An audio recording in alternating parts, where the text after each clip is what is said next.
Blavatsky, where a lot of that stuff comes from, it is quite clear that not only was she in contact with some demon that she called you're going to hear it actually talked about right here, the lodger, but you can actually see how she tries to make Satan the good guy just like this show.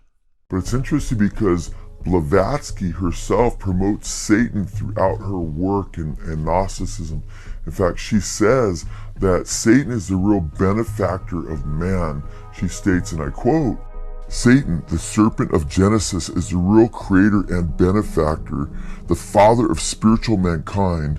For it is he who was the harbinger of light, bright and radiant Lucifer, who opened the eyes of the woman created by Jehovah, and he who was the first to whisper in her ear, 'You eat thereof, and you shall be as Elohim, knowing good and evil.' He can only be regarded as the light of a savior. Lucifer is divine, and Satan at one and the same time, and it now stands proving that Satan is in us.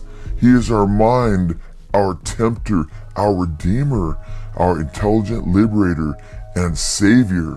When it is taught that Lucifer is the one that is ultimately the hero of the story of the Bible, one has to not only wonder about a person's reading comprehension, but also what sort of a spirit a person could be in contact with that would guide them to believe and teach such a thing.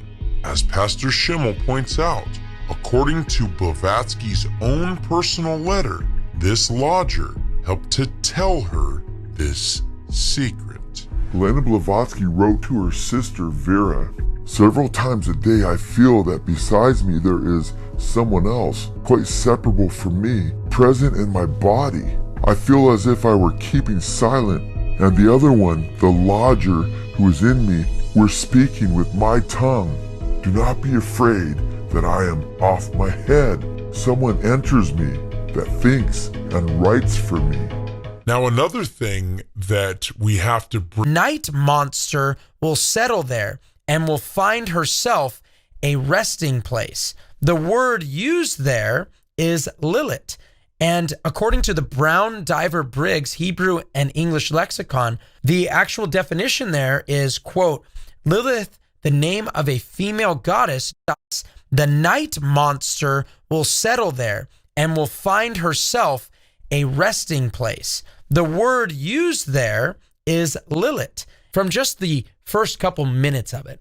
There was a glowing city protected by golden gates. It was ruled by angels that worshipped good. Lucifer was one of these angels. He was a dreamer with fantastical ideas. They felt his way of thinking was dangerous. From the dust of earth, they created Adam and Lilith, equals as the first of mankind. Adam demanded control, and Lilith refused. Lucifer found her, and the two rebellious dreamers fell in love. They wished to share the magic of free will, offering knowledge to Adam's new bride, Eve. This gift came with a curse. Evil finally found its way into earth. As punishment for their reckless act, heaven cast Lucifer and his love into the dark pit. Lucifer lost his will to dream, but Lilith thrived. As the numbers of hell grew, so did its power. Threatened by this, heaven made a decision that every year they would send down an army to ensure hell could never rise against them. But Lilith's hope remained, and her dream was passed down to their precious daughter,